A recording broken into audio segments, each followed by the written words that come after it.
नमस्कार, मैं सचिन कुमार। स्वागत है आपका उत्तराखंड लाइव में। शुरू कर लेते हैं अभी के हेडलाइन से।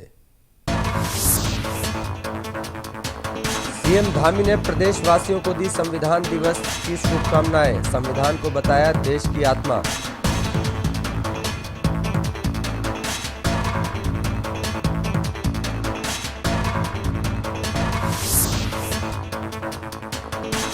संविधान दिवस पर मुख्य सचिव ने अधिकारियों को दिलाई संविधान की शपथ। सचिवालय के अधिकारियों व कर्मचारियों ने संविधान की प्रस्तावना को भी दोहराया।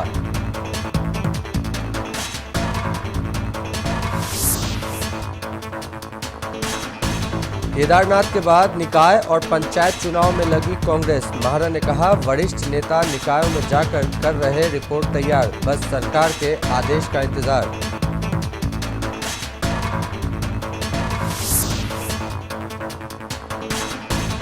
मंगलोर से विधायक और कांग्रेस के राष्ट्रीय सचिव काजी निजामुद्दीन को एआईसीसी ने सौंपी बड़ी जिम्मेदारी, बनाया दिल्ली का प्रभारी।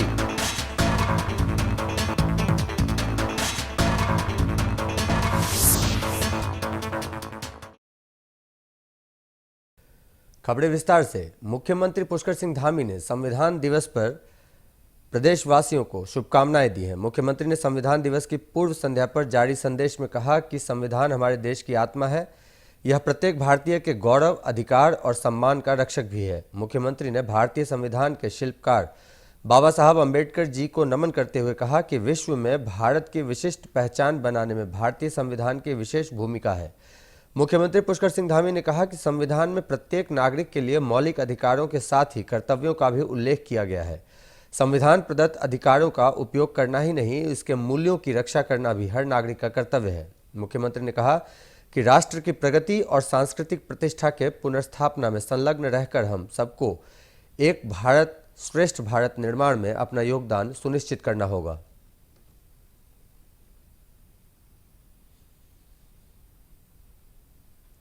मुख्य सचिव राधा रतूड़ी ने संविधान दिवस के अवसर पर सचिवालय में अधिकारियों व कर्मचारियों के साथ संविधान की प्रस्तावना को दोहराकर संविधान की शपथ दिलवाई।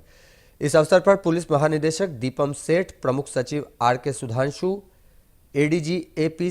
Anshuman, IG K S. नगन्याल, सचिव पंकज कुमार पांडे, दीपेंद्र चौधरी, डॉक्टर आर. राजेश कुमार, जिलाधिकारी देहरादून सवीन बंसल, वरिष्ठ पुलिस अधीक्षक अजय सिंह, अपर सचिव सोनिका सहित अन्य अधिकारी व कर्मचारी मौजूद रहे।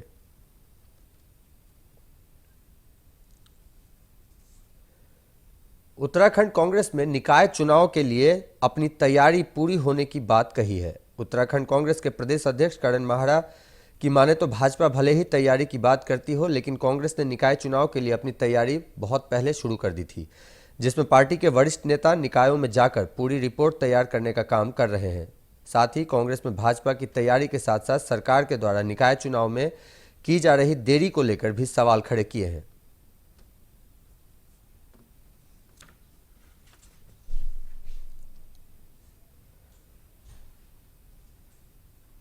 हमारी भी तैयारियां चल रही है। हमारे हमारे हमारे भी प्रभारी विभिन्न क्षेत्रों में जाके जिन जिनको जिस क्षेत्र का प्रभार दिया है वहाँ मीटिंगें ले रहे हैं।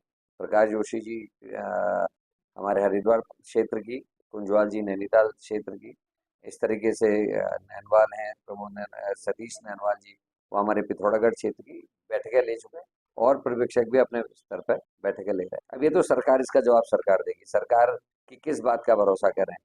कई बार हाँ कह के कई बार ना कह चुकी है। अब देखते हैं आगे क्या है।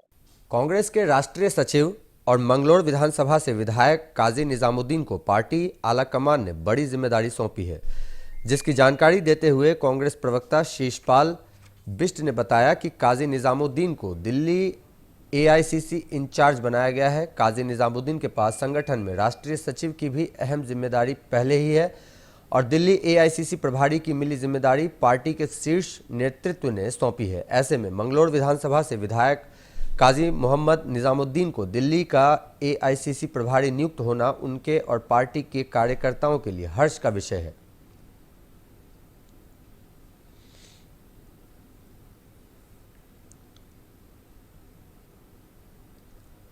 काजी निजामुद्दीन जी कांग्रेस पार्टी के वरिष्ठ नेता हैं, वो वरिष्ठतम विधायकों में भी शामिल हैं। राजस्थान के सह प्रभारी वो पहले से ही थे और निश्चित तौर पर कांग्रेस पार्टी को मजबूत करने के लिए उन्होंने उत्तराखंड और राजस्थान में कड़ी मेहनत की है और उसी का इनाम उनको कांग्रेस पार्टी के शीर्ष नेतृत्व ने दिया है। उनको दिल्ली जैसे महत्वपूर्ण प्रदेश का प्रभारी बनाया गया है और मेरा पूरा विश्वास है कि वो अपनी जिम्मेदारी को मेहनत के साथ, ईमानदारी के साथ निभाएंगे और कांग्रेस पार्टी को दिल्ली में वापस सत्ता में लाने के लिए उनका बड़ा योगदान रहेगा। मैं उनको इस जिम्मेदारी के लिए बहुत बहुत बधाई और भविष्य के लिए शुभकामनाएं।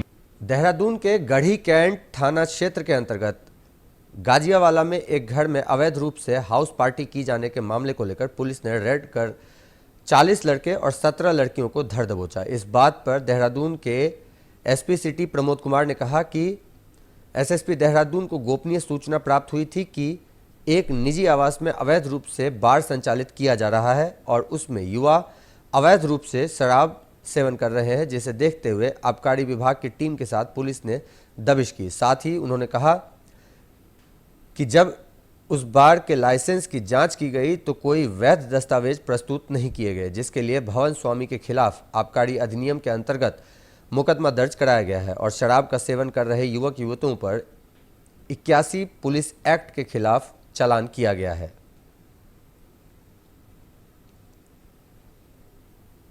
कि कैंट क्षेत्र में जो है गजियावाला के पास किसी एक प्राइवेट हाउस में जो है कोई अवैध रूप से कोई बार संचालित किया जा रहा है और उसमें जो है काफ़ी युवक और युवतियाँ जो है अवैध रूप से जो है शराब का सेवन कर रहे हैं। तो इस सूचना पर जो है हमारे द्वारा जो है अपने सीओ सदर साहब के नेतृत्व में और एसओजी की टीम के साथ और 2-3 थानों की फोर्स लेकर वहाँ पर जो है दबिश दी गई। तो दबिश दी गई और उसके बाद फिर आबकारी विभाग को भी सूचित किया गया था। तो जब वहाँ दबिश दी गई तो वहाँ देखा गया कि काफ़ी मात्रा में वहाँ युवक और युवतियाँ इकट्ठे थे और वहाँ पे एक अवैध रूप से एक बार संचालित किया जा रहा था, जिसमें कि काफ़ी खाली बोतलें भी थीं, कुछ बियर की बोतल्स भी थी और कुछ भरी हुई बोतल थी। तो जब उस संबंध में जानकारी की गई या लाइसेंस के बारे में पता किया गया तो कोई उनके द्वारा कोई वैध कागजात जो संबंध में नहीं दिखाए गए, जिससे कि स्पष्ट हो गया कि अवैध रूप से बार का संचालन किया जा रहा था। तो उसके तहत जो है 60/68 एक्साइज एक्ट का अभियोग जो है वो पंजीकृत कराया गया है भवन स्वामी के विरुद्ध और साथ ही साथ जो युवक और युवतियाँ जो हृदंग कर रहे थे और शराब के नशे में थे तो उनके विरुद्ध जो है 81 पुलिस एक्ट में उनका चालान किया गया है। राजधानी देहरादून के दून अस्पताल व मेडिकल कॉलेज के ओपीडी ब्लॉक के बाहर मरीजों और तीमारदारों के लिए निःशुल्क पार्किंग उपलब्ध है, लेकिन कुछ लोगों द्वारा अवैध रूप से पार्किंग के नाम पर वसूली के मामलों को देखते हुए अस्पताल प्रशासन ने विशेष प्रशासनिक टीम गठित की है, जिसके जरिए लगातार ऐसे मामलों पर कार्रवाई की जा रही है। इस बात पर दून अस्पताल की प्राचार्य डॉक्टर गीता जैन ने कहा कि यह अस्पताल प्रशासन की निःशुल्क पार्किंग है और इस विषय पर कुछ समय पहले नगर निगम को भी पत्र लिखा गया था। साथ ही उन्होंने कहा कि अस्पताल प्रशासन के जरिए विशेष अभियान चलाकर अब परिसर में मरीजों के वाहनों को निःशुल्क खड़ा कराया जा रहा है।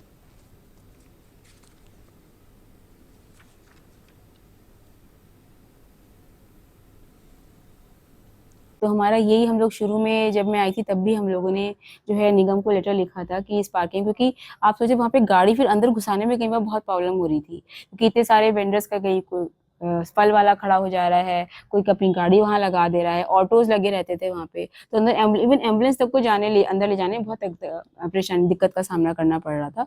तो इस वजह से ये था कि भाई हम कोशिश कर रहे थे कि हो जाए और ये 3 दिन की ड्राइव के बाद हम लोग को तो सफलता मिली है। और यहाँ पे अब आपने देखा होगा कि लाइन से जो है स्कूटर्स और पेशेंट के ही जो है गाड़ी वगैरह पेशेंट्स की ही खड़ी।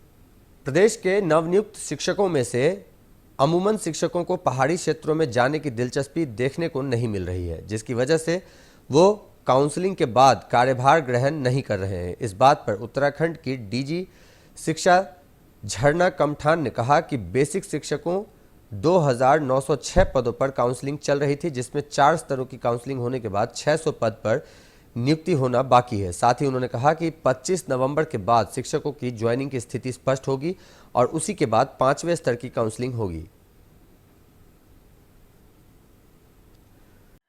देखिए इसमें लगभग 2906 के करीब पद थे बेसिक टीचर्स के, जिसपे नियुक्ति की प्रक्रिया चल रही थी। तो इसमें 4 स्तर की काउंसलिंग हो गई है और लगभग 600 के करीब पद अभी हमारे बचे हैं।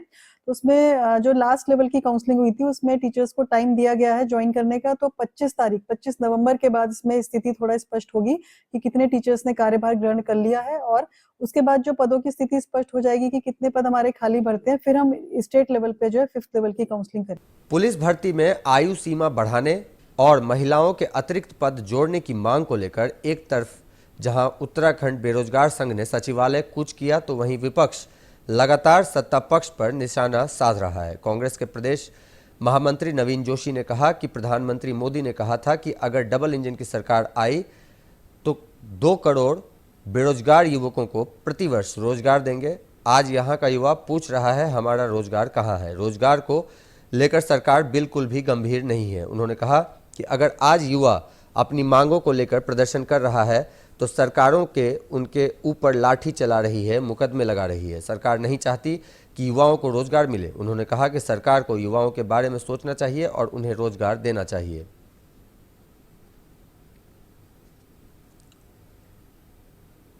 देखिए, सरकार को बेरोजगारों की बिल्कुल चिंता नहीं है।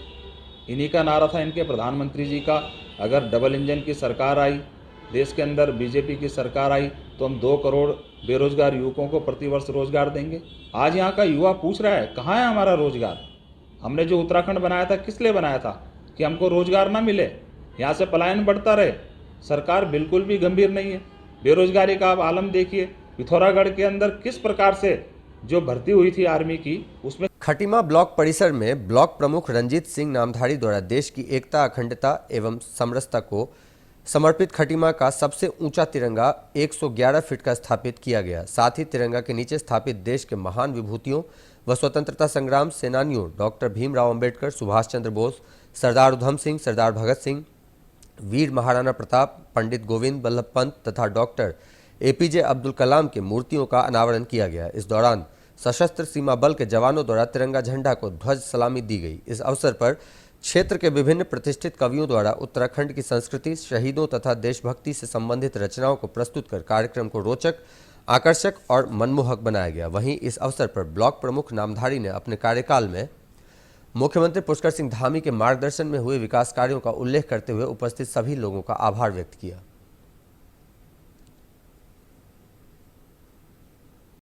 इस प्रदेश के मुखिया श्री पुष्कर सिंह धामी जी की प्रेरणा से और सहयोग से खटीमा क्षेत्र में आज ब्लॉक प्रांगण में 111 फीट का झंडारोहण किया गया। साथ साथ इनके 7 विभूतियों का भी यहाँ पे निर्माण कराया गया, जो एक एकता का प्रतीक और संदेश मिलता है। जो हमारा देश लघु भारत प्रदेश हमारा उत्तराखंड है, उसी को यहाँ पे दर्शाया गया है। और लघु भारत के विशेष ध्यान पे रखते हुए यहाँ पे सभी जाति, धर्म और प्रेम भावना से रहने के लिए सबको यहाँ पे बधाई और शुभकामनाएं का प्रतीक। नशे के खिलाफ अभियान के तहत दिनेशपुर पुलिस को बड़ी कामयाबी मिली है। लगभग 18 ग्राम स्मैक के साथ पुलिस ने एक युवक को गिरफ्तार किया है।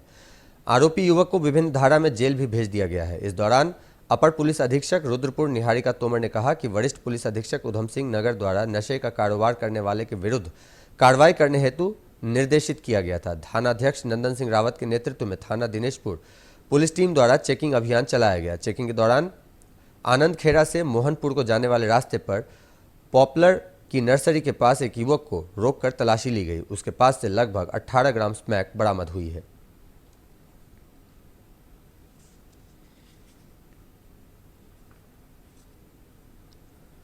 कल दिनांक 22 नवंबर 2023 को शाम करीब 6:15 बजे थाना दिनेशपुर में आनंदपुर से मोहनखेड़ा जाने वाले रास्ते में पॉपुलर की नर्सरी के पास थाना दिनेशपुर की टीम द्वारा एक अभियुक्त को गिरफ्तार किया गया था।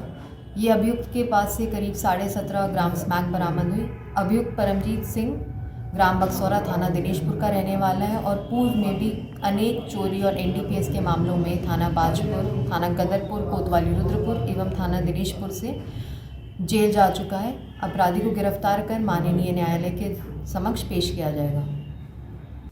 कॉर्बेट नेशनल पार्क और उसके आसपास के डिवीजनों में वन्य जीवों की सुरक्षा सुनिश्चित करने के लिए वन विभाग द्वारा प्रतिदिन 200 वन कर्मियों द्वारा करीब 1000 किलोमीटर की पैदल गश्त की जा रही है। कालागढ़ टाइगर रिजर्व के DFO नवीन चंद्र पंत ने जानकारी देते हुए बताया कि वन्य जीवों की सुरक्षा में किसी प्रकार की कोई लापरवाही ना हो, इस बात की लगातार समीक्षा की जाती है। ये कॉर्बेट टाइगर रिजर्व दोनों मिला करके यहाँ पर प्रतिदिन गश्त चलती है और उस गश्त का पूरा खाका तैयार किया जाता है और उसका हम विश्लेषण करते हैं कि कौन से एरिया हमारे गश्त से छूट गए हैं और क्यों छूट गए हैं, इसको हम देखते हैं और उस पर विचार करके फिर से ऐसे क्षेत्रों में गश्त करवाए जाते हैं। ये थी अब तक की सारी बड़ी खबरें। मिलते हैं अगले बुलेटिन में, तब तक के लिए नमस्कार।